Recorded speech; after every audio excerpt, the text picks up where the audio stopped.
Hello, Bengals friends. It's time for the Orange and Black Insider. Once again, I am Anthony Cosenza. Thank you so much for joining us live and downloading all of our content.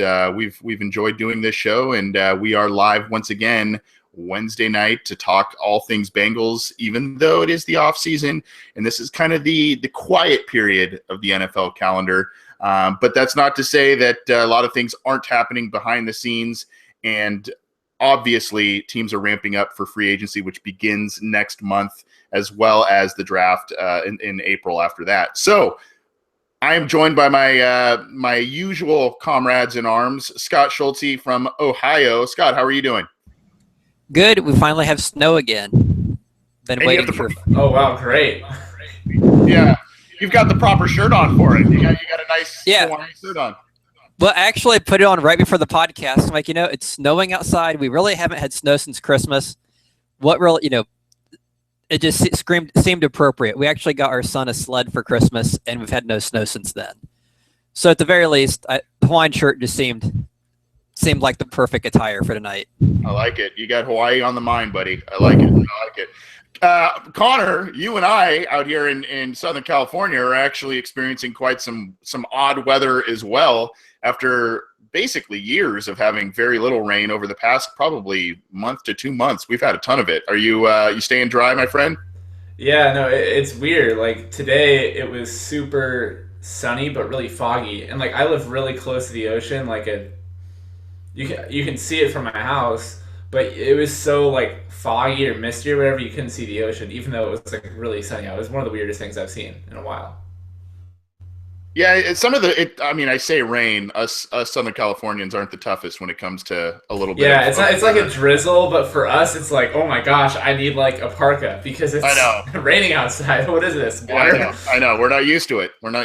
And but it's good. It's good for the state, I guess. They've been saying there's a drought and all that stuff, so there should be no more talk of that from the state after all the rain we've had. Anyways, we're not here to talk about the weather. This isn't the Weather Channel. This is the Orange and Black Insider Bengals podcast. And we're going to start this episode once again with a positional assessment. We've been doing this segment over the past handful of weeks, looking at each Bengals positional unit as they head into the offseason, how they fared in 2016, potential internal free agents that they are facing to lose this offseason, as well as the state of the group in 2017 and what adjustments, if any, need to be made. Now, this one should be a very interesting group to talk about this week, because not only are there two major free agents and the guys who have been their two best offensive linemen really over the past handful of years, there's also two big question marks in terms of young players that have not fared well so far with the Bengals. And there's one other scapegoat right in the middle of the offensive line that a lot of people just seem to pile on, right or wrong, in Russell Bodine. So, Scott, why don't you talk about this group? Obviously 2016 was not a good year for this group. They let up a huge amount of sacks. Andy Dalton was pressured often, and it was really a major one of the major causes, I would say, one of the two or three major causes for the Bengals getting to 6-9-1. So how did maybe positives and negatives from last year, and how you see this group shaping up in 2017 because of Kevin Seiler looking at free agency, Andrew Whitworth doing the same, and obviously, Cedric Ogbuehi and Jake Fisher kind of still waiting to yield some good results there too. Yeah, well, it's kind of interesting you mentioned positive, because as you said, there were very few. It was nice to see that Whitworth, there was some speculation over the last year or two, okay, he's kind of gone downhill. How much does he have left? He still had a very good year. So it was nice to see that he still contributed very well. It was nice to see over on the right side, Zeitler did pretty well. It was nice to see that Bodine did not look like the league's worst center last year. So I'd say those are probably the positives. The negatives, of course, as you mentioned, there's probably too many to cover in one podcast or in a segment of a podcast. But just briefly, Cedric Ogbuehi obviously didn't pan out. A lot of people were ready to move on from Andre Smith. They let him walk. He went to the Vikings. the assumption was, okay, boy, he steps right in. We don't, miss anything. If anything, we get better. That obviously didn't happen. He ended up getting benched for Eric Winston. Jake Fisher came in. He didn't do a whole lot better. We found out at the end of the year, Clint Bowling had been playing hurt all year. He ended up not playing that well. So I'll just pretty much just summarize where, I guess, the state of the line, where it's at right now. And then I'll let you guys kind of take it from there as far as what they should do going forward or what fixes we would have. One very scary thing is if you look at who is actually signed right now as of February 8th in 2017. So, a month or so before free agency, a couple months before the draft, who do they have actually signed? And as you mentioned, Zeitler and Whitworth are both gone. Winston's also gone. So what you have right now, at tackle, you have Obuehi and Fisher, who obviously had a lot of struggles. Last year was their second year. They didn't really seem to show a whole lot of improvement from the first year. Obviously, Obuehi was hurt the first year. At center, you have Russell Bodine. And as much as the fans want to move on from him, TJ Johnson's a free agent. Bodine's really all you have. And the team has shown no willingness to move one of the guards to center. They pretty much, if you aren't drafted as a center, they seem content to leave the guards at guard. And then at guard, you have Clint Bowling, who obviously did not play as well last year. He was hurt. Trey Hopkins, who I'm a fan of. Whenever I see him in preseason, I think he looks great, but they just don't seem to give him much of a chance. And then Christian Westerman, who didn't play because he was a rookie. And then Alex Redmond, who's kind of one of those practice squad guys they kind of bring in. And that's basically it. And there's not a whole lot of actual starting depth other than Bodine and Bowling are the only two guys who have played on that line for more than a season, and that's only 7 total. And you're playing 5 of them, at least 5 every single play, and maybe more in like a jumbo package or something. And by comparison, I think we have 6 defensive tackles under contract. We usually only play like 2 of them. So they obviously have to add some more offensive linemen, either free agency, through the draft, re-signing some of their own. But just the way the roster looks right now, it's just a very scary situation. Because if you say this is your team and you're starting next year with Fisher and Obuehi, your tackles, Bowling and let's say Westerman, and then Bodine as your 5 starters, I think last year's offensive line unit would look great by comparison, which is not a very good thing. Right. And as I mentioned, they had so many struggles protecting the passer all season. And it was, much of it was Obuehi. Some of it was Bodine in the middle. But the other guys weren't immune from issues either. So, when you mention certain contract statuses of players and, obviously who they currently have under contract and who is slated to start, if you use the hypothetical that these free agents are going to move, it is a bit scary. Connor, you had wrote a piece for Cincy Jungle about the team re-signing Andre Smith, and I'd like you to touch on that, as well as your thought, specifically the guy that one guy that is interesting and frustrating at the same time is Jake Fisher, because he did okay at times at right tackle last year when he was spelling Obuehi after he struggled, but they don't really seem to have a true idea as to where he's going to fit. Is he a guard? Is he a tackle? Late in 2015, they had him line up at H-back when Ryan Hewitt was injured. So I'm really interested about those 2 players and your perspective on them. Yeah, I think it's really interesting, the perspective of Bengals fans. Not that anyone's right or wrong, but fans so often are like, oh, I want the Bengals to play the young guys. And then they catch themselves in a situation like this, and they're like, well, now what do we do? We're like panicking as if, like in the offseason, if you have inexperienced young players starting out at a position in the regular season, people don't like it. But then when you get midway through the season and you're like, okay, Michael Johnson is a pretty decent run stopper, but isn't going to really offer that much as a pass rusher, then people get to the point where they're like, okay, well now, we don't need Michael Johnson. Let's put in Will Clark, or let's sign, Chris Carter because he got a sack in a preseason 2 years ago. So from that standpoint, it's just an interesting dichotomy, because I think the Bengals have.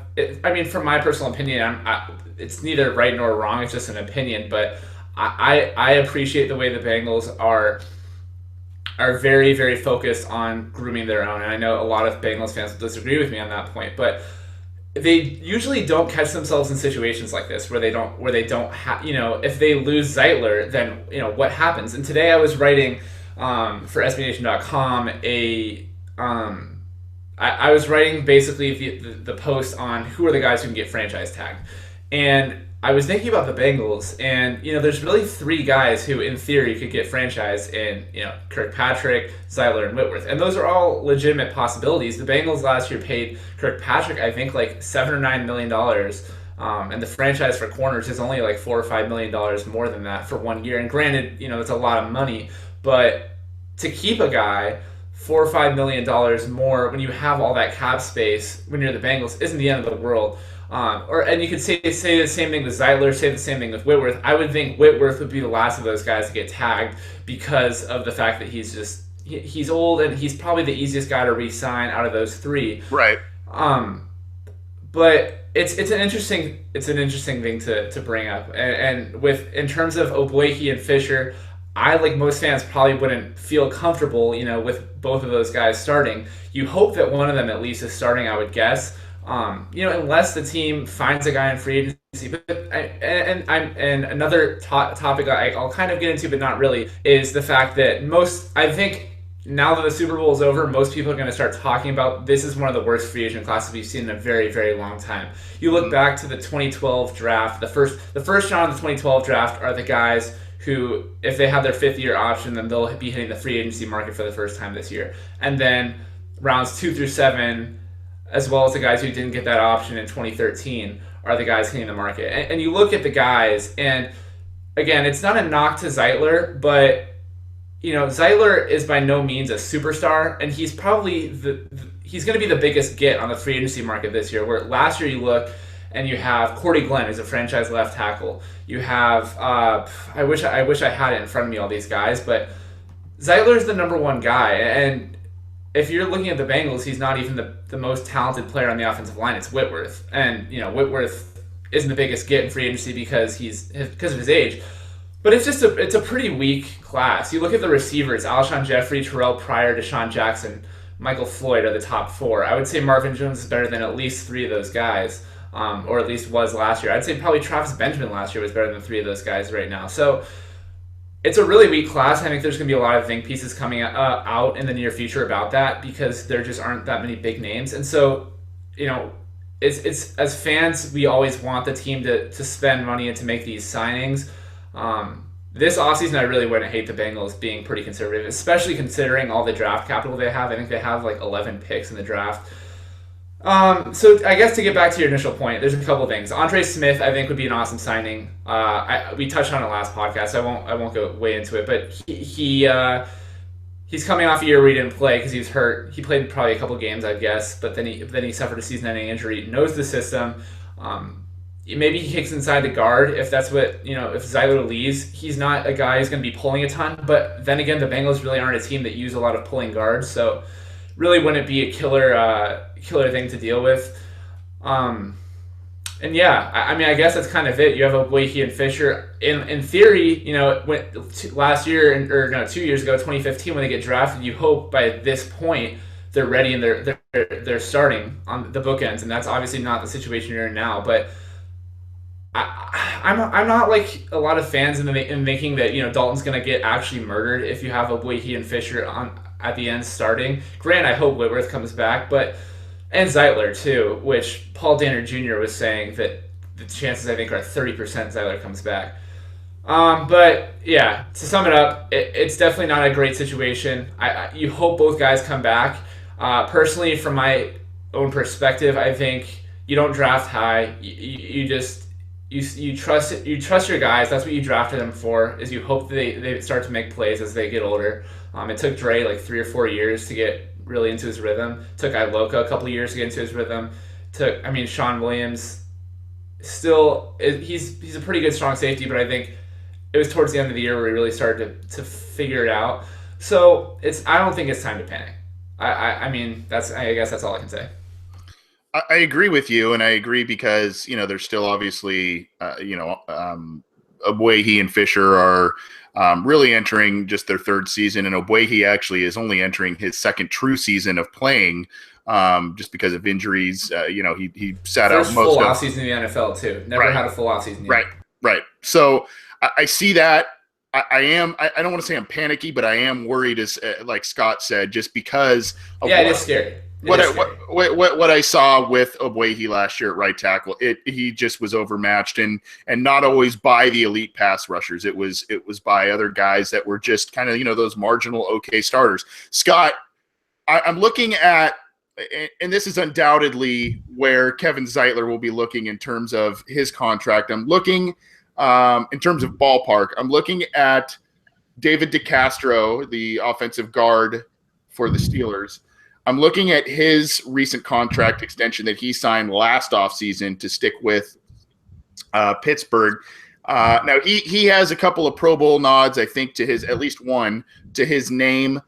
He did miss considerable time as a rookie, but he's ended up being a very good guard in the NFL. So he has kind of the Pro Bowl attachment to him.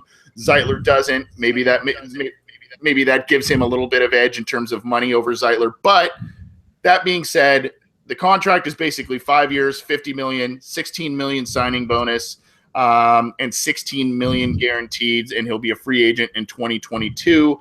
The initial cap hits, 2016 was manageable, $5.27 million.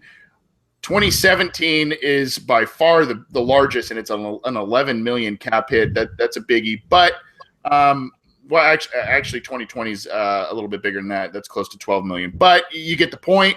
And then you look at the Bengals and their cap space. The projected cap space that they will have in 2017 is $45 million roughly. Now, I think most people will say, yeah, Zeitler is, as a player, is worth about that type of contract. He's been he's not a star, as Connor said, but he's a very good player. If you're the Bengals, do you just say, hey, this is the contract, and he is your biggest priority?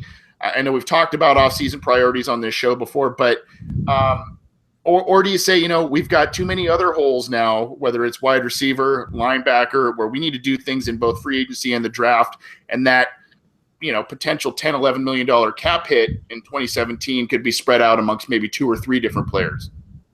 I think even if Zeitler, even if the team determines he's worth the money and they feel they have the money, I would be very surprised to see them sign him. And I think part of the reason for that is they just signed Bowling to a much better 5-year, $26 million deal.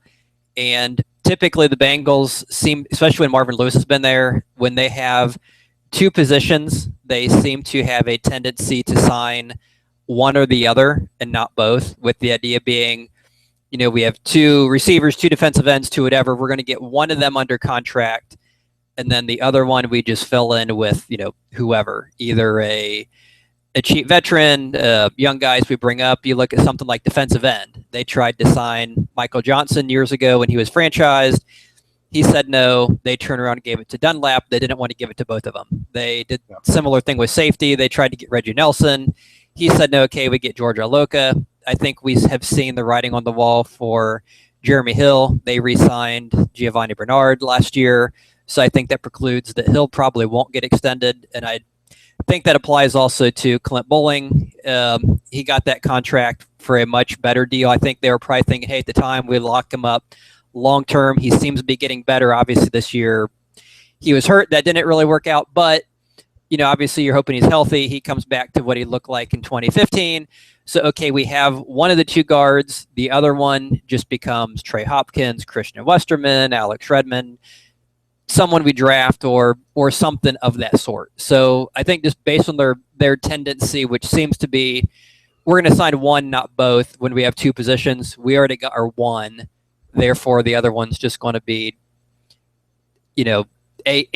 a player to be named later. It would be, I'd be very surprised to see them lock up 2 guys long term. And let's say the deal for Zeitler is something similar to that, 3, 4, 5, 6 years.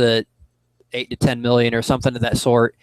I'd be very surprised to see them, especially when you figure they've historically, up until Zeitler, they've never really even drafted a guard in round one. They seem to be much more a team that builds from the outside in. They really haven't drafted or put a priority on guards or centers or even defensive tackle. As far as you look at where they're drafted, they tend to be defensive end, and offensive tackle seems to be the big thing for them, receivers, cornerbacks. And we've talked about this before, how they like to, those outside positions mean a lot more to them. And so the fact they've already got one guard, I'd be very surprised to see them grab that second guard as far as a long-term contract. And even if they replace him, I'd be surprised if they used a high pick, first, second, third round. I could see maybe a mid-round pick, and then just someone who comes in and sits on the bench while Hopkins or Westerman or someone fights it out. Although in reality, they'll probably sign a guy for a deal as far as a veteran minimum who will end up being the starter. But yeah, and you mentioned the Bengals preferring those outside skill players early on, and unfortunately, that's not usually how you build a successful franchise. Usually you build from the inside out in terms of quarterback, offensive line, defensive line, and then you get your skill positions from there. Regardless, there's like I said, there's some big decisions that the team needs to make this offseason. Connor, if the Bengals sign Whitworth and Zeitler walks, how comfortable are you with the idea with the two youngsters, Fisher and Abuehi, on the outside, whichever side would be better suited for them, as well as putting Whitworth in at one of the guard spots, whether it's right guard or you kick Bowling over to the right side and Whitworth at left guard? Is that an option that you think could help this line out? If that's the case and Zeitler walks and Whitworth stays, I would guess it's Whitworth at left tackle, Abuehi backing him up. Then you have Bowling, Bodine, Westerman, and you know what? Actually, you could actually be right there. I mean, because the Bengals generally like their guys have experience. Maybe they do kick in Whitworth to left guard, and then you have Abuehi and Fisher at tackle, Bowling, Bodine, and I guess it's Christian Westerman at right guard. So then Clint Bowling would move at right guard. I don't know. I think if Whitworth stays, I think he stays at left tackle just because the Bengals, just forget everything I just said before that. I think, I don't think they're going to move Bowling to right guard. I just don't see that. They don't really like to seem to move guys around, and to move. The thing is, to move Whitworth to left guard and Bowling to right guard is moving two guys. When if you just put in Westerman, it's only one change, and they really like that continuity. And I think to Scott's point, just really quick, the Bengals the Bengals philosophy in terms of drafting and their team building has always been outside in, and Scott really touched on that with I'm not a big Bengals history guy, but everyone talks about how Max Montoya was their last good guard, and he ended up leaving. Paul Dehner Jr. was talking about the other day how he thinks that Zeitler's just gone because that's just the Bengals philosophy, and people are going to hate that. I don't hate it because I think it's worked for them in years past. I would say more so than the whole. I think where Scott's coming from with they have one guy and the whole Johnson was there and then Dunlap was his replacement. That was kind of what people were saying when Jones and Sanu left. They were saying that the Bengals were going to offer Sanu, but I wouldn't say that I wouldn't make the assumption that Hill's already dead man, who's out of Cincy pretty much just because they extended Gio. I think that it's more so their philosophy of they really like guys on the outside. That's why they always draft corners high. That's why and they don't really take a lot of defensive ends high, but sometimes they took Hunt and Clark in the early rounds. They took Dunlap, I think, in the second.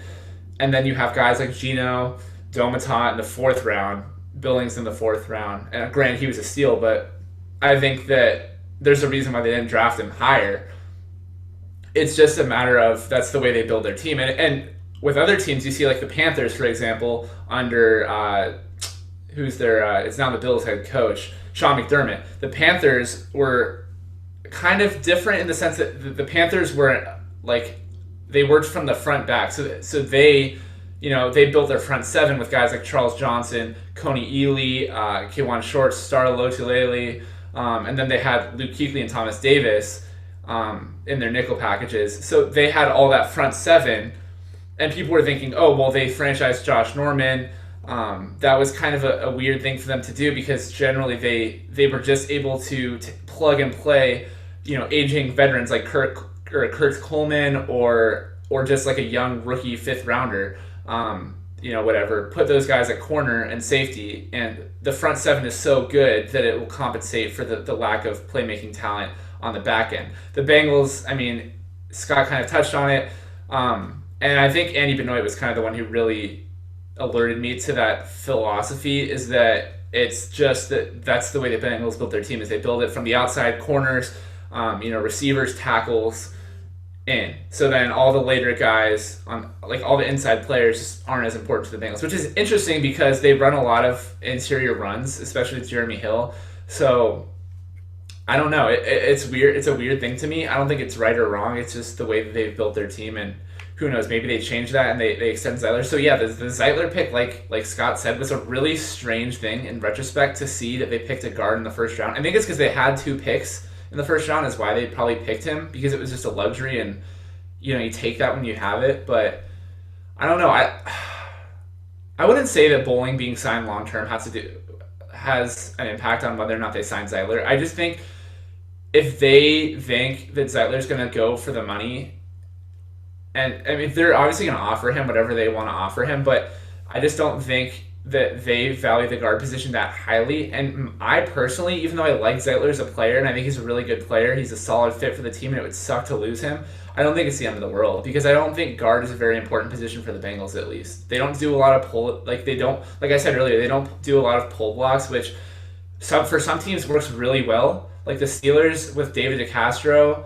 and their tight ends, it's been Le'Veon Bell gets a lot of credit for his patience as a runner, but he wouldn't have you be able to afford that patience if it wasn't for guys like DeCastro, and then their tight ends, Jesse James, Heath Miller, have all they've traditionally had really good run blocking tight ends you have DeCastro and a tight end pulling or just those combo blocks on the outside.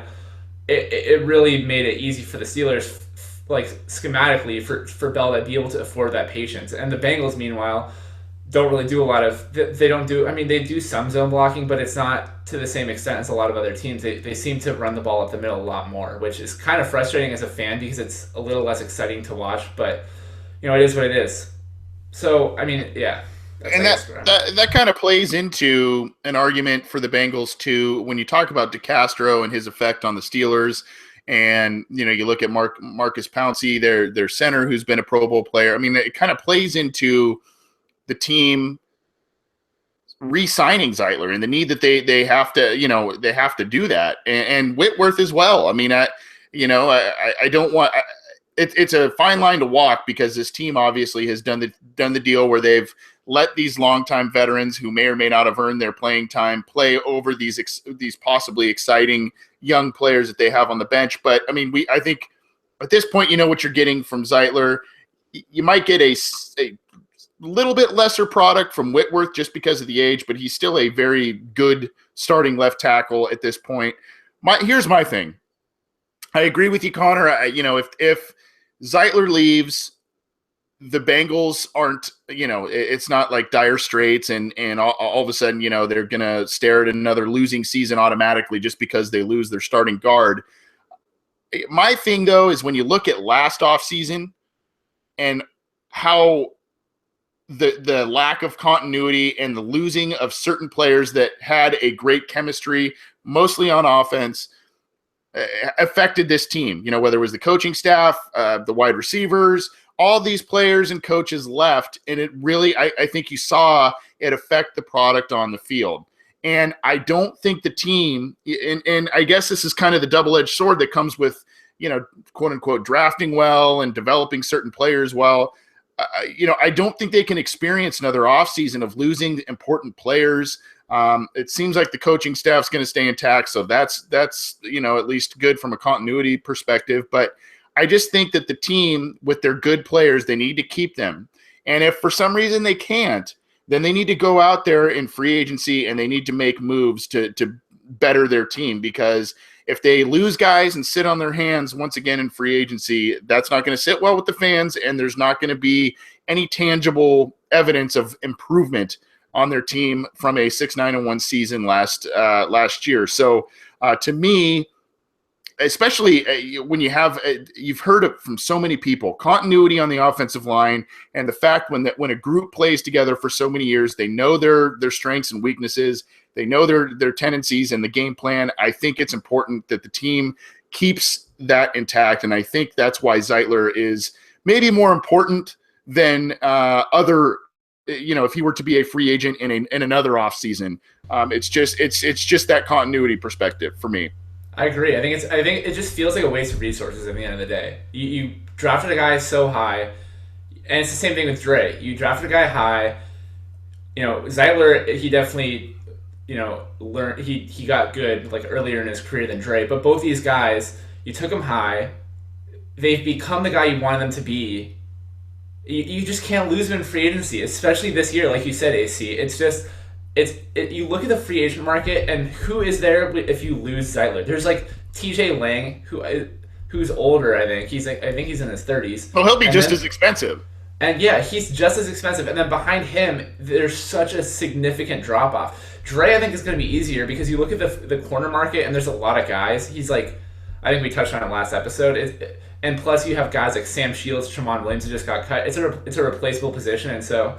I don't know. I don't think that there's going to be a huge bidding war on corners this year. It's also, they don't have like the Josh Normans like last year. They have the best guy in the market is AJ Bouye, who, if Pro Football Focus didn't exist, literally no one would know who that guy is. He had one pick last year. So, I mean, I think Zeitler, yeah, like you said, it's so frustrating just to see like these reports that the team is maybe not going to sign. It's just like, why? Like you have the money, and I don't know. I mean, I just hope that he gets re-signed. Yep. And they have the resources, and that's one of the things, unfortunately, that frustrates a lot of people with the Bengals. But we're going to move on from the positional set. Scott, did you have something to add? I just want to say, I think if we were to make predictions right now, I think I'd put my odds at like 5% he's re-signed. And one example, a guy who comes to mind is – using a high pick on a guard that they let go was Eric Steinbeck. Yep. They did the exact same thing with him. I think it was 2003. I think he was the first pick in the second round the year they took Palmer. Yep. Played guard, 4 years or whatever, played through the rookie year, and as soon as he was done, he was gone. And I'm sure they made some effort to sign him. At the time, it didn't seem like there was a very strong effort. And I think it's just, they, as we've kind of hit on, they just don't seem to put a big emphasis on guard or center. I know they were very desperate the year they got him. He was a top guard. He'd kind of fallen to them at the beginning of the second round. They had a huge hole at that spot. They grabbed him. He kind of filled that for a few years, and then his time was done. They're like, okay, we're not paying the money. Off he gets, which is kind of weird because you look at their strategy, and I know you hit on this too, that they insist on running the ball. They don't necessarily play to the strengths of their team. They played, a certain philosophy that here's what we want to do regardless of what we have. And they seem to run a lot of plays where they really need good guards and good center play. And if you have, an injured Bowling, you have, who knows who they're going to have at right guard. And Bodine at center, you're going to have Jeremy Hill running into defensive tackles again. So, yeah, it'll be interesting to see what unfolds. Yeah, and just for reference on that Eric Steinbach stuff that you were talking about, number one, I think a lot of people kind of raise their eyebrows and saying, well, why aren't you re-signing this guy? He's a valuable player. At the time, the team actually spent a ton of money on offensive players. They had given Palmer a huge extension. They gave extensions to Levi Jones and Willie Anderson. They signed Bobby Williams. And then I don't know this for sure, but they may have given Rich Bram at some point a smaller contract extension. So they actually invested a lot of resources. Unfortunately, it was just Steinbach was the guy that they said, well, we just can't we can't afford this guy based on, the two good tackles we have and other players on the line. So unfortunately, that was one of the better lines. When you had Levi Jones in his prime, you had Steinbach, you had Rich Bram, you had Bobby Williams, you had Willie Anderson. That was one of the best lines the Bengals have ever employed, and one of the better ones in recent memory. But you're right. It's part of a history, and we've seen history repeat itself a little bit with the team. They seem to devalue the positions of guard, tight end, even though they have used a couple of first-round picks on some recently. That's been a position they have not used high resources on in recent years for the most part. And then safety is even one until last season that they didn't really value all that high, especially in terms of high draft picks and things of that nature. So anyways, that's the positional analysis of the 2016 and 2017 Bengals offensive line. What do you think, listeners? You can get in touch with us in a variety of different ways. This was a great segment. We talked about a lot of different things, and we appreciate some of the feedback in the YouTube chat, as well as all of you that are tuning in live. You can check us out live on Cincy Jungle every Wednesday night, as well as on YouTube, and join the YouTube chat there. You can get in touch with us on Twitter at BengalsOBI, or via email, the obinsider@gmail.com. And you can download all of our content if you can't join us live on iTunes, SoundCloud, as well as our YouTube channels. Leave some feedback, leave a rating. We love to hear back from you, and we love to interact with a lot of the people who are involved in this show, because it is about you guys, the people that are tuning in and checking out our content. We appreciate that. Moving on, guys, we have a new Super Bowl champion, and unfortunately for some, it's yet again the New England Patriots. They've been to 7 Super Bowls in Bill Belichick's tenure since he took over in, I believe it was 2001. They've won 5 of them. Tom Brady has 5 rings. And, at this point, this is probably the greatest dynasty ever in the NFL. And Tom Brady is now being talked about as the best quarterback in the NFL. What's also being talked about is the epic collapse that the Atlanta Falcons surrendered. They were at one point up in the third quarter, I believe 28-3. And somehow the Patriots came roaring back, and really, I mean, it made the game a lot more fun to watch. But for those that wanted to see Atlanta win, it was kind of a bitter pill to swallow there. Still, not only in the game itself, but in those teams' pathway, either regular season, postseason, there were a lot of things that other teams could learn from both of these squads. And, whether it's personnel, whether it's way to operate, that sort of thing. I want to get your guys' thoughts on this, because obviously now the Patriots are kind of seen as the pinnacle of NFL success and how to run a team. Atlanta has now they've lost their offensive coordinator. For them, unfortunately.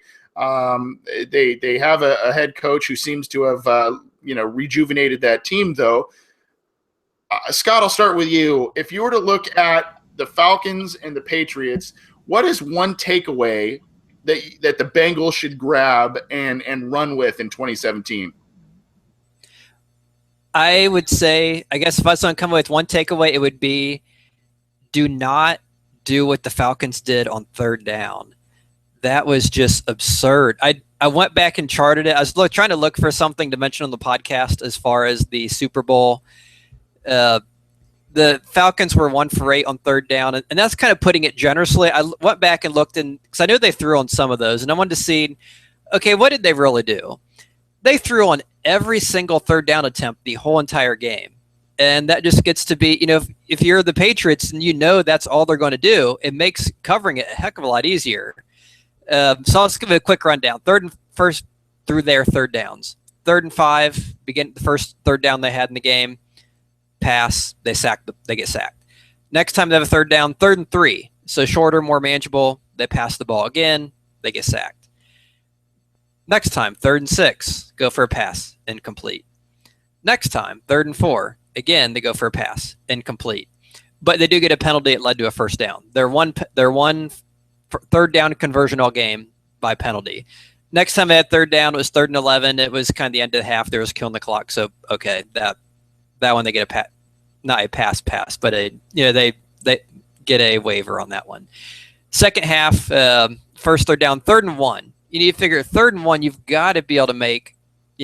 Some point you have to run the ball, especially as well as Devonta Freeman's running. And you have a pretty good offensive line. You can get a yard, right? I mean, your 3rd down conversions passing have done nothing. They followed the Marvin Lewis school of halftime adjustments, obviously, and didn't make any. They go back for a pass again. That was the infamous fumble that led to Patriots score. Next time they have the ball, 3rd down. Granted, it was 3rd and 23 this time. Again, they go back for a pass. But there was a penalty, so they get another chance. It was they only got 9 yards, so it was a short pass, wouldn't have converted. So they get a second chance, 3rd and 33, passes incomplete, and then near the end of the game, obviously they're playing comeback. They're trying to get the game-winning score, so 3rd and 6, and they throw a pass incomplete. But that's 9 different plays. Every single one of them was a pass. At some point, and a lot of fans like to grumble about the Bengals because sometimes they run in situations that don't make a lot of sense, where it's 3rd and 5 and they run Giovanni Bernard on a little draw play for 4 yards or something. But at least they're mixing it up. And that was the one takeaway was just the very predictable play selection on 3rd down, and how there was just no I don't know. You'd think there has to be someone in the headset, either the head coach or a coordinator or someone just saying, hey, we have to do something different. Every time we throw on 3rd down, they know we're coming. They get pressure. We just have to do something different. So that'd be my one takeaway is you have to have, for the Bengals going forward, please, mix it up. Please make sure you have folks who are employed, who are on your sidelines in your box, who are telling you these kind of things. Hey, we need to change this. This isn't working. I don't know if they were getting sidetracked with other issues. They weren't thinking about it, or they just had such a good passing game. They figured, well, we have Julio Jones. It really doesn't matter what we do. Whatever it was, it didn't work. So that would be my one their takeaway to have is please do not sign number 34 as a free agent. Brian Poole for the Falcons struggled all night. But, oh man, yeah, he had a tough night. But I'd say that those would be my 2 takeaways for the Bengals going forward. Okay, Connor. I think the one thing I took away the biggest from this game is that so many people were underestimating the Patriots defense, and people were writing them off because, they played like an easy schedule or whatever. Okay, well, they played 16 games. They averaged 15 point something points per game, which no team had done since 2013 when the Seahawks and the Panthers both did that. Then you look in the playoffs, they shut down the Steelers. They get to the Super Bowl. And even you look at the box score, and it's 34-28. Well, remember, one of those touchdowns came from a pick six. So really, the Patriots gave up 14 in the first half. That's pretty good. Like, regardless of the fact that they only scored 3, the Patriots defense gave up 14 points to be one of the best offenses in history to the Falcons, is what people are saying. And then in the second half, they give up 7 points on 6 drives. So people are going to credit Brady, people are going to credit Belichick, the Patriots offense, and they rightfully deserve all of that credit. The offense was amazing in the second half. And the offense wasn't terrible in the first half. It's just, you listen to the Patriots players talk after the game, and they just said that we just were making plays in the second half. Not a lot changed, and I think a lot of people are going to say, okay, halftime adjustments. I don't know. I'm one of the very few Bengals fans I feel that I think Marvin Lewis was telling the truth when he said he thinks that halftime adjustments are just they're just journalism jargon. I think that good teams are prepared for the whole game, and they obviously make adjustments as the game goes on. But it's not like Belichick really changed his strategy at halftime. I mean, the Patriots defense just made plays when it had to make plays. And so I think my takeaway would just be that, I don't know, I saw a tweet from Joe Goodberry, who is this, revered Bengals guy on Twitter. And granted, he does really good work, but people just take what he says as like the truth, and he's never wrong or whatever. And he said the Patriots won a Super Bowl with, below average receivers, below average running backs, no athletic linebackers, and no pass rushers. And I was thinking to myself, well, okay, their receiving core was really good. I mean, I would say it's average or better, but I wouldn't say, it's great. But they have Edelman, who's good. Hogan, who I think is a pretty reliable number 2, better than LaFell, I would say. And then they had Amendola and a couple other guys. They had one of the NFL's deepest backfields in LeGarrette Blount, Dion Lewis, and James White, who comes out of nowhere and puts on a clinic in the Super Bowl. They have Dante Hightower, who's a really good. That might not be the athletic linebacker, but I mean, in today's day and age, if you're good, you're good. I'd take good over athletic any day. And then you have, you have Jabal Sheard and Chris Long, who, I mean, they manufactured a pass rush without those big names, and I think that's worth mentioning is that it was good coaching. But I don't think that it's one of those things where you have to either have a good quarterback or the most elite defense in the world. It really is, more than anything, it sounds so cliche, it's a team effort. I mean, it's from top to bottom. The Patriots just made plays when they needed to make plays. We saw in so many Super Bowls, especially the Giants games, plays just didn't go their way. Edelman and Welker had, I think it was Welker that had a bunch of huge drops in one of those Giants games. Early in the game, Brady wasn't Brady wasn't bad. It's just his guys weren't, they had a couple of dropped passes. LeGarrette Blount really couldn't do anything on the ground. Dion Lewis wasn't really making any sort of an impact. And they didn't really change a lot in the second half. The plays just were made. Brady was on fire all game. The receivers made a lot of really good plays in the second half, and the defenders just you got that strip sack when you absolutely needed a strip sack. You get the stop even though the Falcons recovered an onside kick in your own territory. It's just those plays, and it's just a mentality. I think my biggest takeaway is that winning the Super Bowl is so much more than just people. We're always talking about, okay, well, what do the Bengals have to do to win a playoff game? And it's not that they're so far away, but it's just such a feat to actually win a Super Bowl. You have every single thing has to be clicking, and it was just so impressive to watch that game because the Falcons played a good game. I mean, the second half they really did collapse, but Julio Jones had a couple of amazing catches. Devontae Freeman slowed down, Tevin Coleman slowed down, and the game plan just wasn't really. I think hindsight's 20/20. It's a lot easier to criticize the game plan now than it was during the game. No one was really complaining, it seemed like, about Shanahan's play calls during the game. But I think it shows that from top to bottom it takes so much. And for me, that's why I really can't hate the Bengals for wanting that continuity, because you see a team like the Patriots win this game, and I'm not saying it's because they didn't ever fire their head coach. Granted, he's like Bill Belichick, but they've just they've done everything they needed to do. They drafted well. They made a couple of nice free agent signings. There weren't really a lot of free agents that made a huge impact on this year's team, for what it's worth, except for Martellus Bennett and I guess Jabal Sheard. But it's really just and I guess Chris Hogan too. But it's really a matter of just there's so much intangible stuff that goes into the Super Bowl. I think it's so easy for us as fans to say, well, you need a quarterback, you need an elite defense, you need this and that. You need everything to go right to win a Super Bowl, and it's so much more. Even if the Bengals win a playoff game, it's just a matter of having that mentality as a team. And I'm not going to be the one to say that Marvin Lewis can or can't take them to the Super Bowl, but I mean, it's just such a big effort from top to bottom, and it was so impressive to watch. See, that's where, and no offense to you, buddy, that's where I'm going to disagree with you. That's fine. Marvin Lewis, we kind of said tongue in cheek on this show when he openly said, second half adjustments don't exist. That's just a made up thing. I look at that Super Bowl. I look at the difference in the type of play that you saw from the Patriots in the first half to the Patriots in the second half. It harkens back to when the Bengals played the Patriots this year. And remember how close that game was in the first half at halftime. I think the Bengals in Gillette Stadium were maybe trailing by 3 points, and it was a really tightly contested game.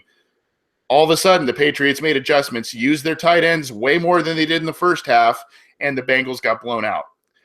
I saw a much – and maybe it wasn't, to your point, Connor, maybe it wasn't so much a noticeable change in – scheme or play calling.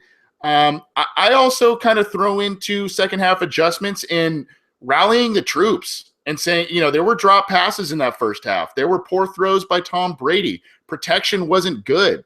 If you get into that locker room and you rally the troops and you say, this is not good enough, you have to play better. This is the biggest game in the world, and you are playing poorly.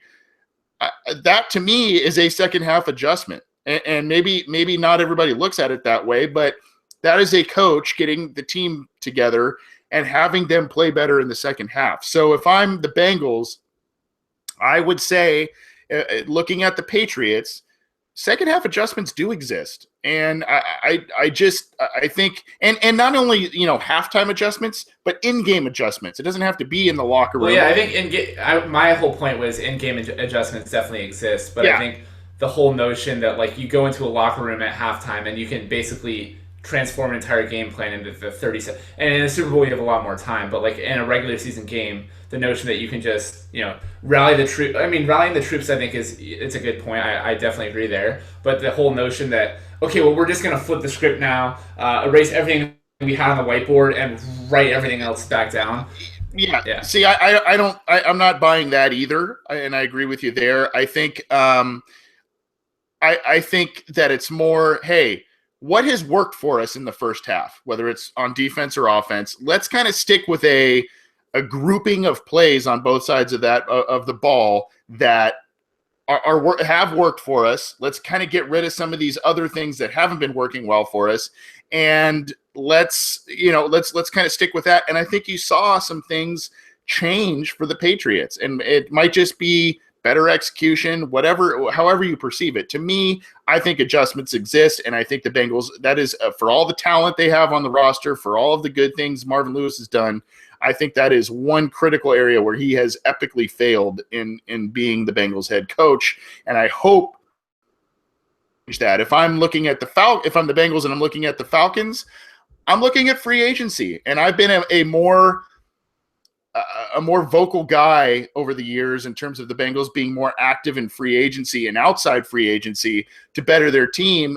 And you look at the Falcons 2016 offseason acquisitions and outside free agency: outside linebacker Courtney Upshaw, linebacker Philip Wheeler, linebacker Leroy Reynolds, tackle Tom Compton, cornerback DeMarcus Van Dyke, wide receiver Aldrick Robinson. I mean, you go on and on. There's linebacker Sean Witherspoon, wide receiver Mohamed Sanu, defensive end Derek Shelby, defensive end Adrian Claiborne, and then, of course, the trade for Alex Mack. You look at it, and yes, if you don't – winning in March doesn't guarantee you that you'll win the Lombardi Trophy. But you look at those players, most of which are mid-tier to rotational – guys that can assist in niche situations, and that's what built depth, and that's what made them be the NFC champions this year. Alex Mack was a huge acquisition for them, huge. Mohamed Sanu, he had an okay regular season, but if you noticed in the postseason, he had a couple of very nice games for them. So. And then obviously what's not noted there was I believe they picked up Taylor Gabriel, who was a very good player for them as well, that they grabbed in free agency. So my thing is, don't be afraid to spend the money. Don't be afraid to bring in these outside guys that fit your scheme. And those are my two takeaways. You can let us know your takeaways, guys and gals, through a variety of different ways. Twitter at BengalsOBI, email theobinsider@gmail.com. We're also available for comments every Wednesday night live on YouTube and at Cincy Jungle as we peruse through the comments and questions that you guys give us. So we appreciate that. And we've already got some tonight that we're going to close the show with. So that being said, guys, we've got a couple of different questions, both in the YouTube chat as well as one that was sent to me via Twitter. There's a couple of different questions. We can't get to all of them. I don't think we're running a little low on time. I guess we will go with this one, and I'll start with you, Scott. One of the commenters in the YouTube chat asked about PJ Dawson and if he will ever get a chance. And this will segue nicely into our next fan question. But your thoughts on PJ Dawson? Do you think he deserves a chance? Is this kind of one of those Carlos Dunlap isn't practicing the right way and it's hindering the team, or is he just not good enough? I mean, he was given a pretty high – I know he fell to the end of the third round, but he was given a pretty high grade. So you would think, coming out of college, obviously, multiple people thought he was a pretty good player. He was, for as little as experience as he had at linebacker, I think he played something like wide receiver when he went to the junior college, transferred to TCU, was kind of new to the linebacker position, was, very good playmaker. Bengals drafted him, and the report seemed to be that he isn't as disciplined as they want him to be. He's kind of more of a freelancer, kind of a guy who's just going to go make a play and not so much worried about the scheme says I stand here. Instead, I'm getting out of position. But that being said, the one discouraging thing I think is when they put him on the practice squad, so they had to put him on waivers. No one picked him up to add him to their active roster. So that kind of makes you think, okay, obviously maybe there's something that, as fans, we aren't seeing day to day, that other teams are seeing that are looking a little differently. So that's the one discouraging thing, although I still have hope for him just because I was really high on him when they drafted him when he was a prospect, because when you watch his game tape, preseason in college, granted, that's obviously not NFL, typical, week 1 through 17 is not a regular season game.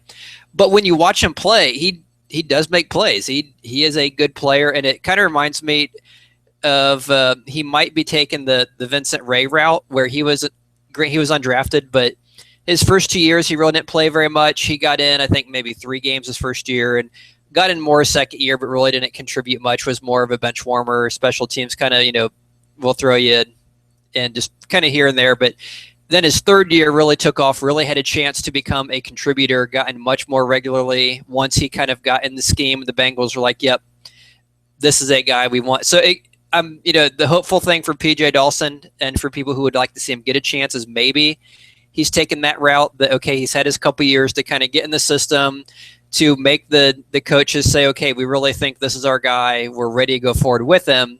So I think this is going to be his make and break year. If he doesn't get on the field much, and if he starts out low on the depth chart, doesn't get a chance in training camp, I think he's probably done as far as the Bengals are concerned. I'm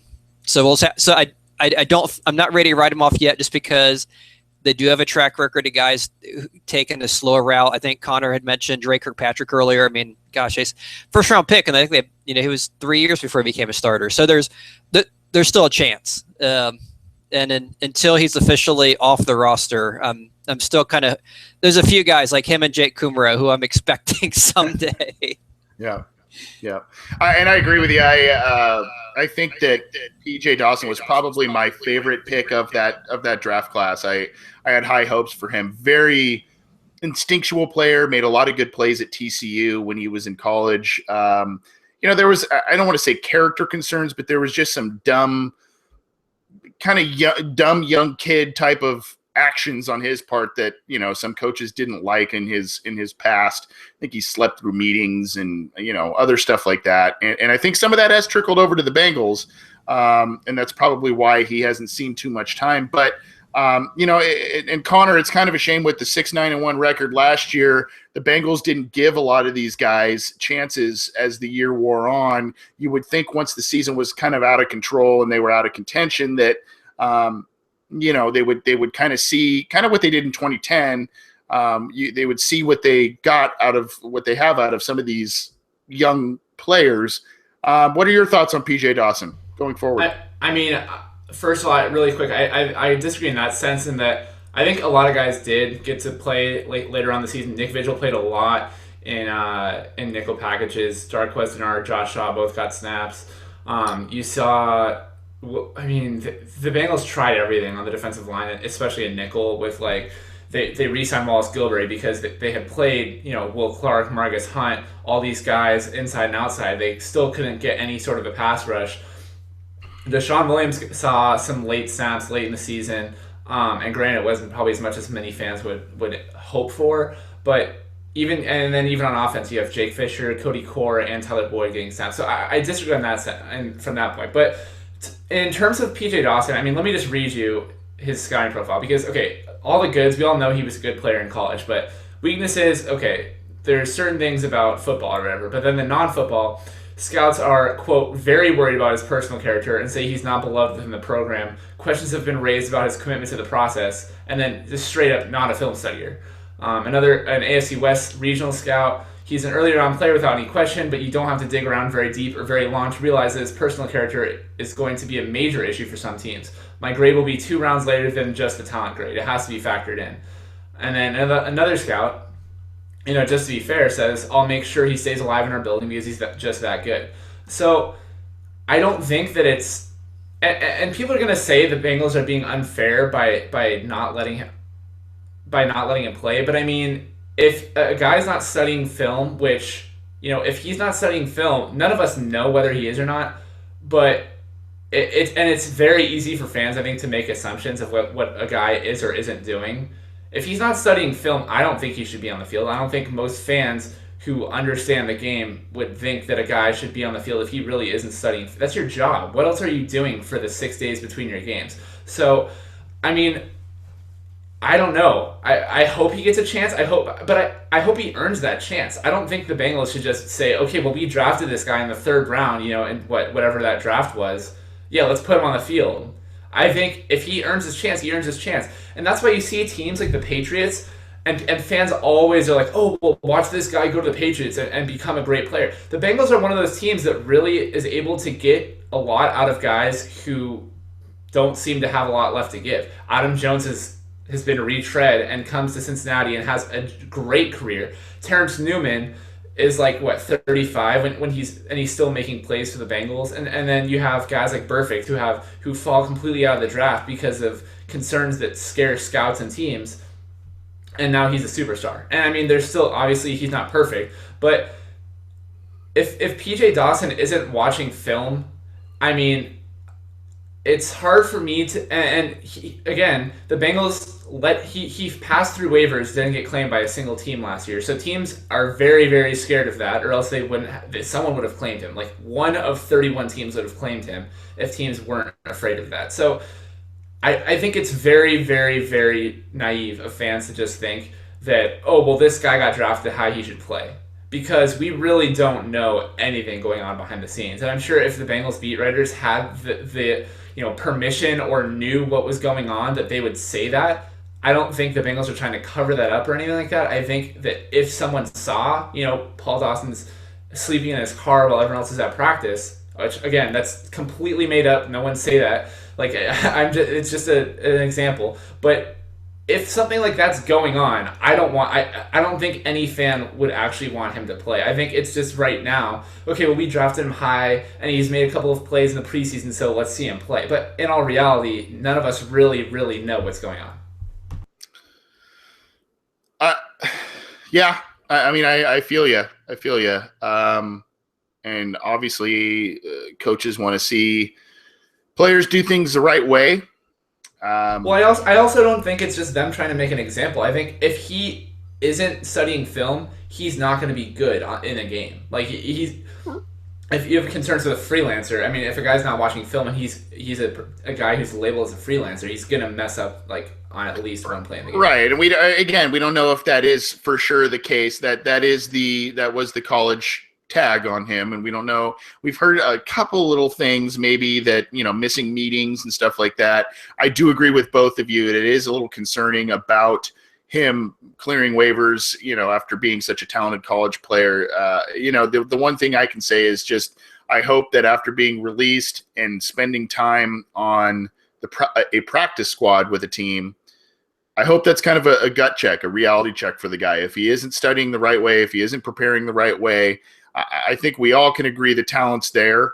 Especially when you look at his college tape, he can do a lot of different things that could help the Bengals out. But if he's not prepping the right way, and not just not going about it the right way, but it's not going about it the right way, and it's now affecting him on the field as a pro player. That's a different designation there. then obviously, the Bengals obviously know something we don't about the situation. But at some point, I would like to see him get some extensive time and kind of at least see what you got from him. I mean, you spent a 3rd-round pick on him. He was a talented college guy. At least see if he can hold his water as some sort of contributor on the Bengals defense. Let's close up with this one very interesting tweet I received from Andrew Wayne Torres. He's at Cincy's very own. He said, "Can I have your opinion on my first mock draft? Thanks." Now I know I'm pretty familiar with a handful of.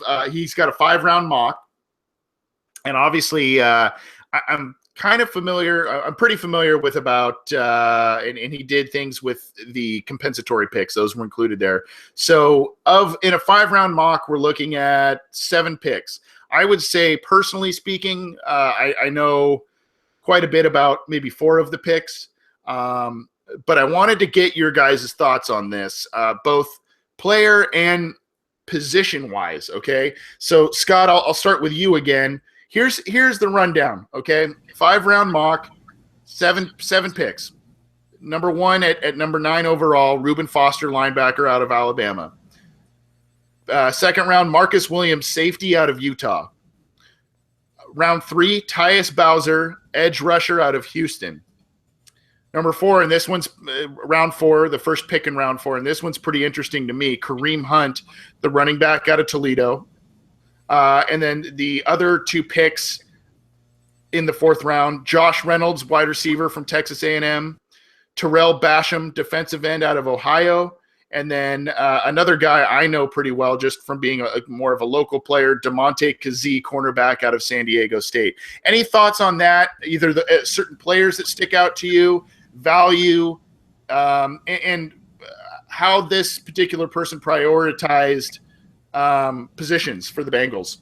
Well, it was definitely a defense-heavy draft with the top 3 picks all being defensive end, or not defensive end, but on the defensive side of the ball. One thing I thought was kind of interesting was I am a huge fan of Jamal Adams, the safety from LSU, who I don't think is there at number 1. But that being said, it was seeing Marcus Williams in the 2nd round is interesting. I think Marcus Williams, and I still need to do my research on draft stuff. Thankfully, I have a couple more months before the draft. I think he's more of a free safety. I think he had a ton of interceptions the last couple years, which I would not be opposed to.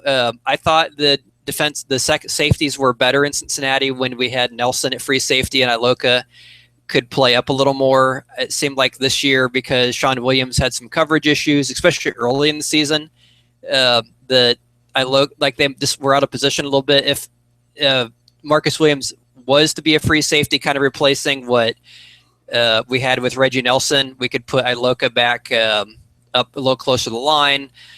I'd have no objection to that. The other thing I thought, just 2 other points that were interesting. Kareem Hunt seemed like an interesting one. I think he goes like 5'10", 208, and he's a pretty good receiver. So he's kind of a Giovanni Bernard. Right.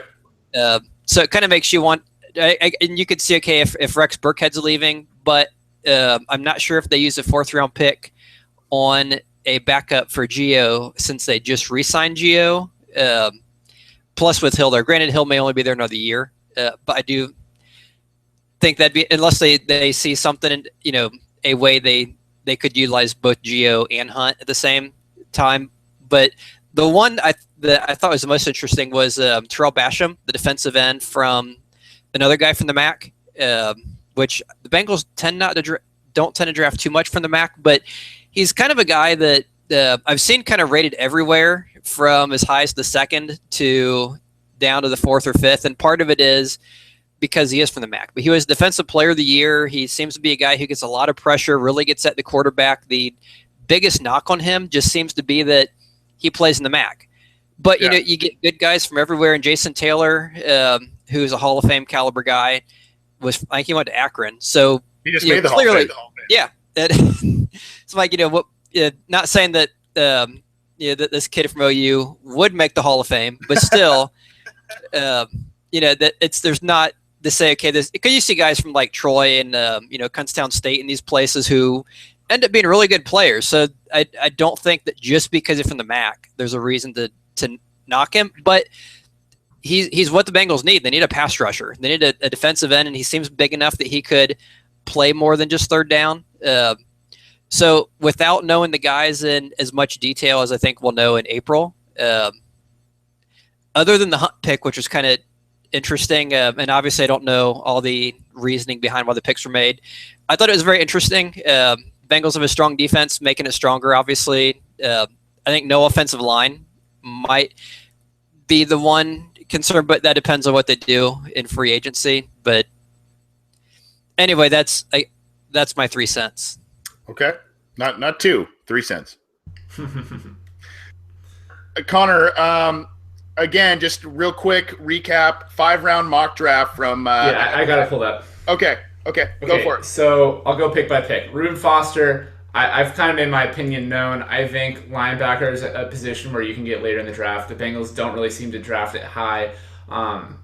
And you look, and to me, I just don't think that you draft a linebacker in the first round unless you believe that Vontaze Burfict isn't in the team's future plans. They don't play the same. They play the same position in nickel packages, so it really wouldn't make sense to have a guy like Foster trying to play weak side because he's a middle linebacker in nickel. So, and maybe I screwed that one up, but I mean that's just my personal opinion. Safety in the second, I don't hate it, but I think that you could get a better guy.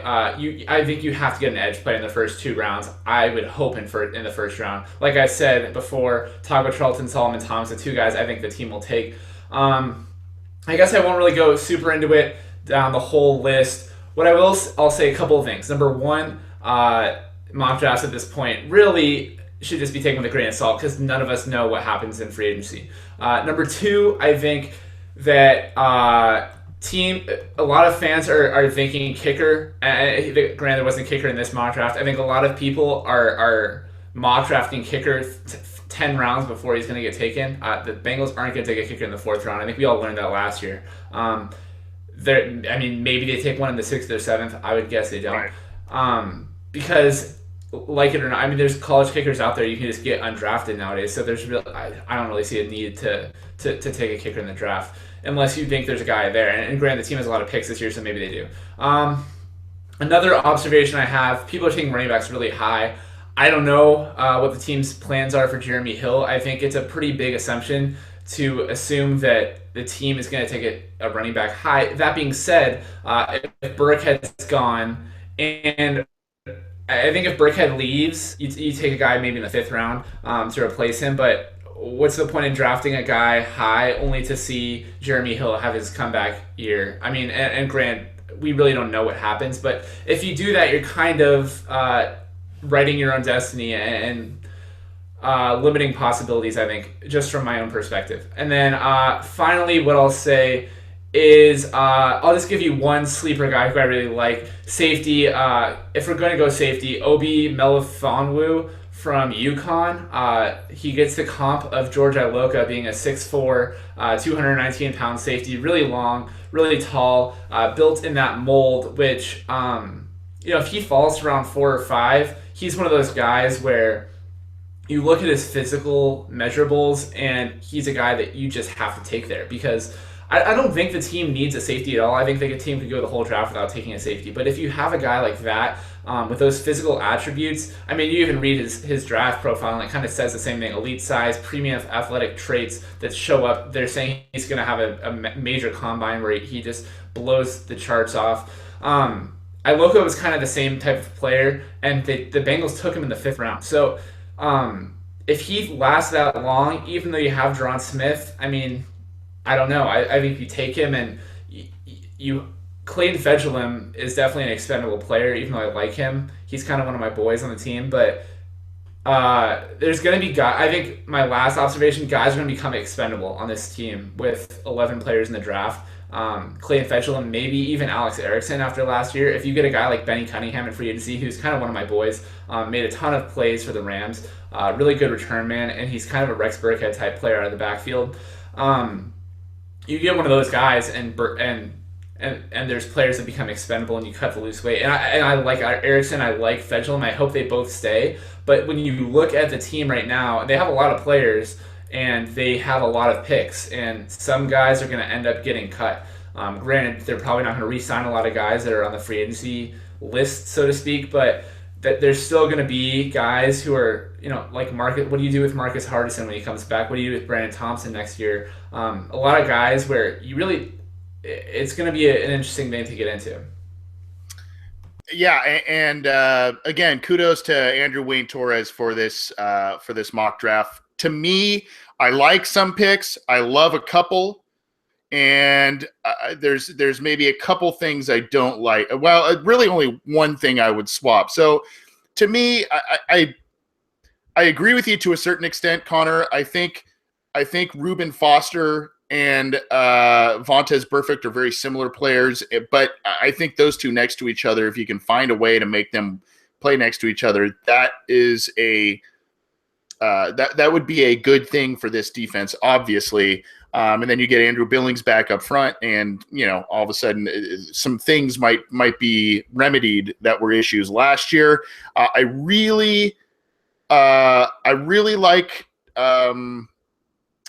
I really like the Kareem Hunt pick, and he had almost 1,900 yards from scrimmage last year with Toledo. I think he had 11 or 12 total touchdowns, so he's a very exciting player. He's actually a little bit, according to his profile, Scott, he's a little bit bigger than you had. He stands as, according to Sports Reference in college football, he is 6 foot 225. So he's a little bigger, okay. But he may move. Well, he may, and you know what? He moves though, and his skill set is like that of someone who is a little lighter. And what I think too, we're also in the era where pre-combine, we don't have a lot of perfect measurements. So I forget if I was on CBS Sports or what side I was on that gave me the 5'10", 208. Right. But yeah, if he's 225 versus 208, it's a heck of it is. But difference. Who knows? He could weigh in somewhere at 215. You know what I mean? So yeah. I'll tell you the thing. The pick I like the most is this DeMonte Kazee cornerback in the 5th round from San Diego State. That kid had 15 interceptions over the past 2 seasons, 8 last year, 7 the year before. He just knows how to play. He's small. He's only about 175, 180 pounds, but he knows how to play, and he really reminds me of the kid out of Vanderbilt. His name escapes me right now. He's a slot corner. He played for the Packers and played for the Chargers this last season. I can't think of his name for some reason, but he just knows how to make plays. He knows how to get in the right position. Very, very exciting guy. He's got some speed, but I think especially if the Bengals are facing losing Dre Kirkpatrick, whatever's going to happen with Adam Jones happens. I think obviously corners are at a premium in the NFL. Even though Andrew waited till the 5th round to take one, I still think this kid has a good future in the NFL. I really like him, and I really like the Hunt pick. My main issue with it, I don't see safety in the second. The Bengals used last offseason to re-sign George Aloka. They gave Sean Williams an extension, and Williams started off slow but ended up playing well down the stretch. Kind of the same with Aloka as well. So I just don't see safety being a second-round pick. What I would do is I would then I wouldn't mind if a safety was maybe if he had switched the Josh Reynolds, wide receiver of Texas A&M, that second pick in the 4th round, not that player, but the position wide receiver, and move that up into the 2nd round. I would be happy with that. I think the Bengals need a lot of help on offense. I really do. And that goes back to what we talked about with the Falcons and all of the weapons they have. Mohamed Sanu, Taylor Gabriel, Julio Jones, the 2 running backs. There was a lot to defend for other teams that played Atlanta this year, and I think that bodes well. Is that a fair statement, Scott? Yeah, and one thing I was thinking, you mentioned DeMonte Kazee being small, and I don't know if he's height small too, but I remember when the first thing that popped in my mind was Brandon Boykin. I think he came out of Georgia. Wasn't that kind of the knock on him that, hey, he's a great player, but he's just way too small? And he's had a pretty productive. Yeah. So if this guy's anything like him, I mean, yeah, I would have no objection to, especially getting 15 picks. Right. Yeah. Like I said, 8 last season, 7 the year before. I wish I had that. I'm trying trying to pull up the kid's name. I'm thinking of who is the cornerback that I'm thinking of. Casey Hayward. That's the guy I'm thinking of. Yeah, very very reminiscent. Again, Hayward wasn't the fastest guy. Wasn't the most athletic, but somehow he just knows how to make a ton of plays. And I kind of see. And Hayward was a guy, I think he went in the second or third round. He wasn't, a highly elite known prospect, but he's been, like Boykin, like you said, has made a career out of creating turnovers and just being in the right spot and knows how to play defense. And I think that's one of, as weird as it is to say that a 5th round pick and the last pick in Andrew's mock is my favorite pick. That's my favorite pick. What's your favorite pick in that mock? I'm going to go with the guy from OU, and I should clarify. In Ohio, OU is Ohio University, not Oklahoma. Yeah. When I'm saying OU, I mean the Bobcats. So the defensive end, because everything I've read on him, I haven't had a chance to watch him yet, but from what I've read, it seems very promising. And if your biggest knock is just you're at a small school, I don't see that as much of a knock. I remember last year there was a guy who was kind of high on Matt Juden, who. I can't remember where he played. It was one of these little dinky schools, like a Grand Valley State or something, like a little school like that, who is, to say, very good, a man among boys. That was a good pass rusher, could get the quarterback, got drafted late, and I think had for as late as he got drafted, I thought he had a decent first year. But that is actually, this reminds me of a question we had in the YouTube chat about screw this guy's name up horribly. I'll just say that the center from LSU, Ethan Pocic. Oh yeah, Pocic or something. Yeah. But the question, I thought it was a pretty interesting one. If he's too tall to play center, so I had to look him up because I wasn't sure exactly how tall he is. He has him listed pre-combine at 6'7", which is a heck of a tall center. So I was kind of wondering, and I looked up some of the better centers out today to see, okay, what, at what point do they kind of stop? Because I know there are some pretty tall ones. They're not all the squatty 6'6" guys. So guys like Mangold and Alex Mack are both 6'4". Some other guys who were pretty good before them, Andre Grud and Kevin Mawai were both 6'4". So I think you can have some height and play center, and obviously the SEC is a good conference. It worked for him in the SEC, but I thought it's a pretty interesting question because especially interior line, you're talking about leverage, you're talking about going against that's where you're a little shorter, squattier, stronger. You're really getting that push and leverage, and it's kind of hard to get that much leverage when you're the tallest guy on the line potentially. Right. Yeah. There was a comment in the YouTube chat earlier about, it was kind of tongue in cheek about let's move Whitworth to center. And if you can imagine a 6'7", 330-pound center, that's not, that's not really normal protocol in the NFL. You know what, Scott, I know we want to get out of here, but there was one more really good question in the chat, and it's from Chris Dill. Would you take a chance on cornerback Justin Gilbert? Obviously, he was a top 10 pick for the Browns, fizzled out there, was, I believe, traded to the Steelers, and they just released him.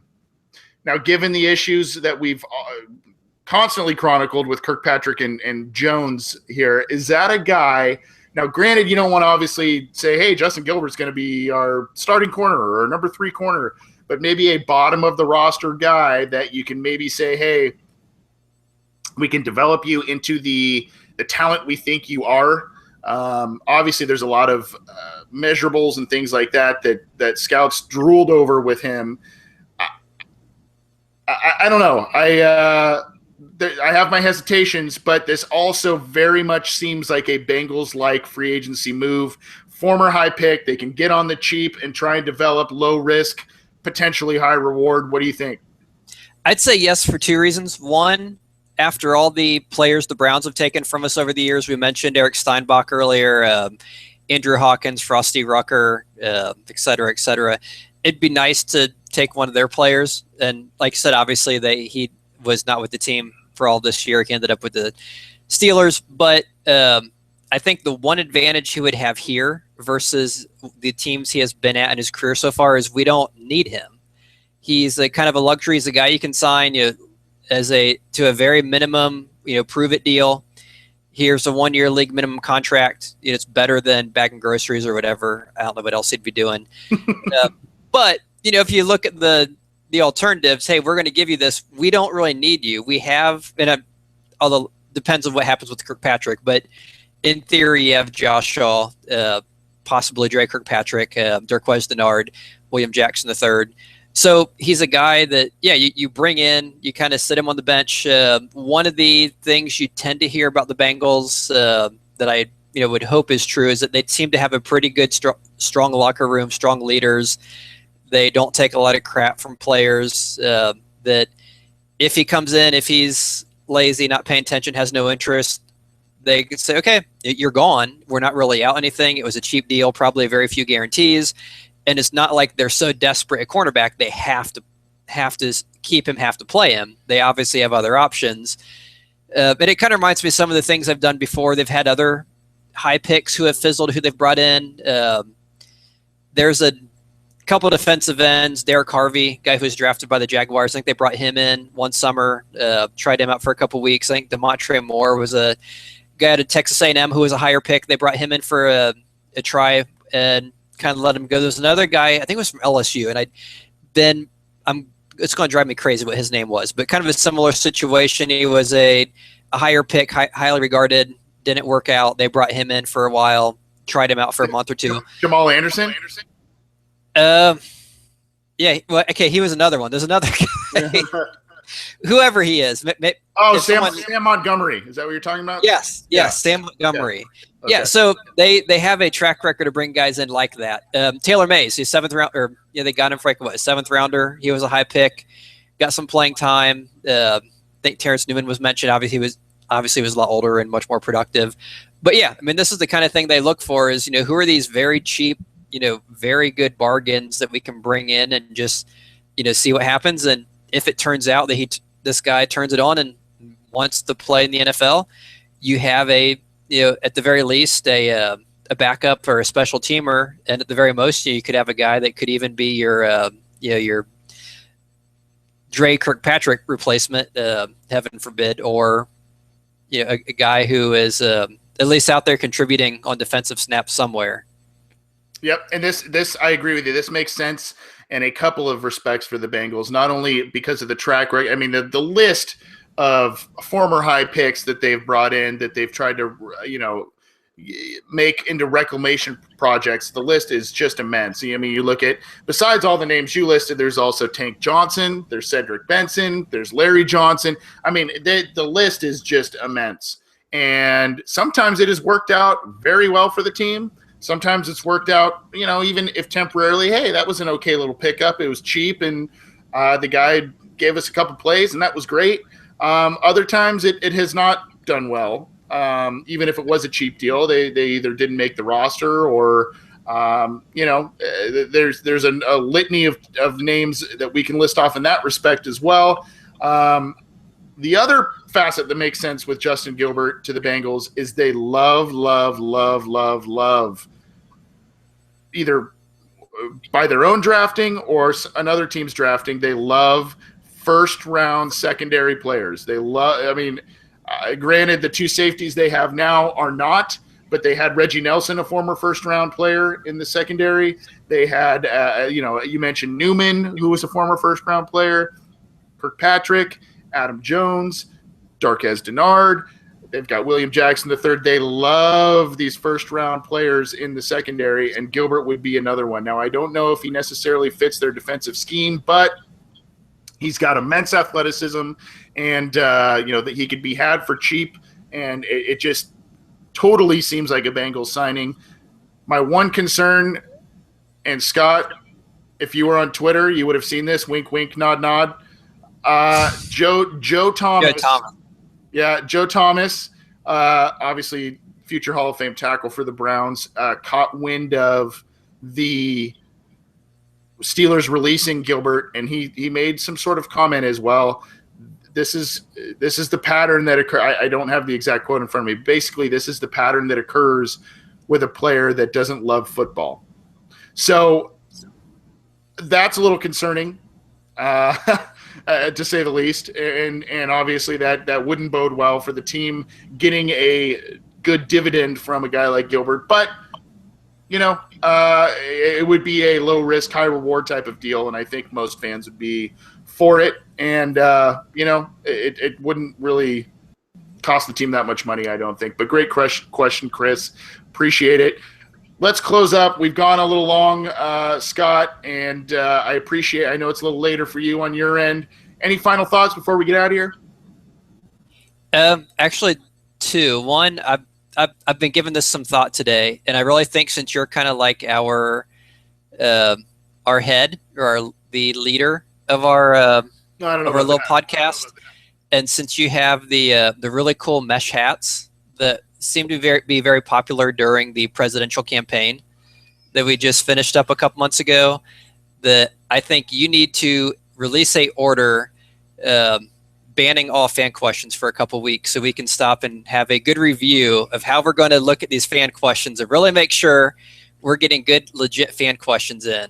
And the best part's going to be the media storm that comes after that. That's right. I'm looking forward to seeing all the hate come towards you. So I think that's going to be pretty awesome. Awesome. Well, thank you. I appreciate that.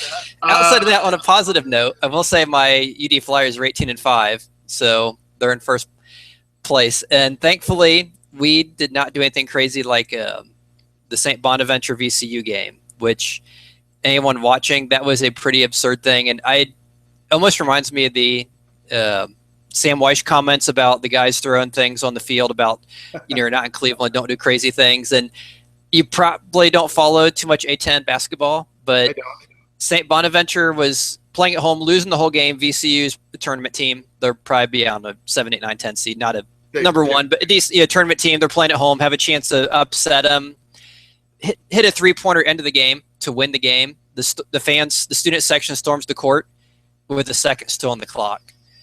Refs called a technical foul on them. VCU makes the free throws and wins in overtime. So for all the so I guess the one thing I want to close with, what I'm leading to with this is, as good or bad as your day may be, at least you're not feeling as you're probably not feeling as bad as St. Bonaventure was, or the students were after that game.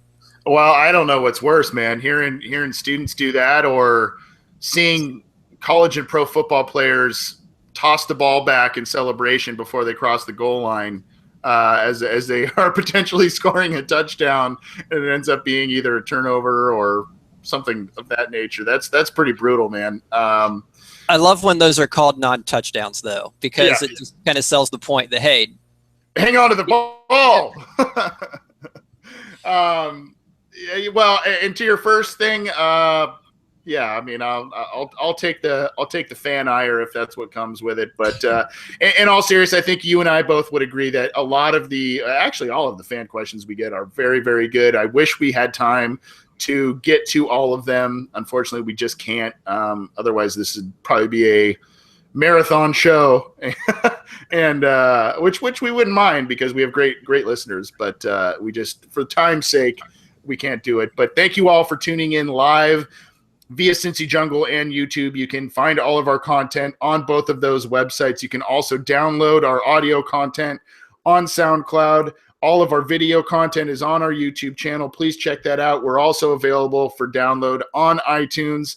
You can get in touch with the show at Bengals OBI on Twitter and the obinsider@gmail.com with any feedback and questions, anything like that you may want answered on the air.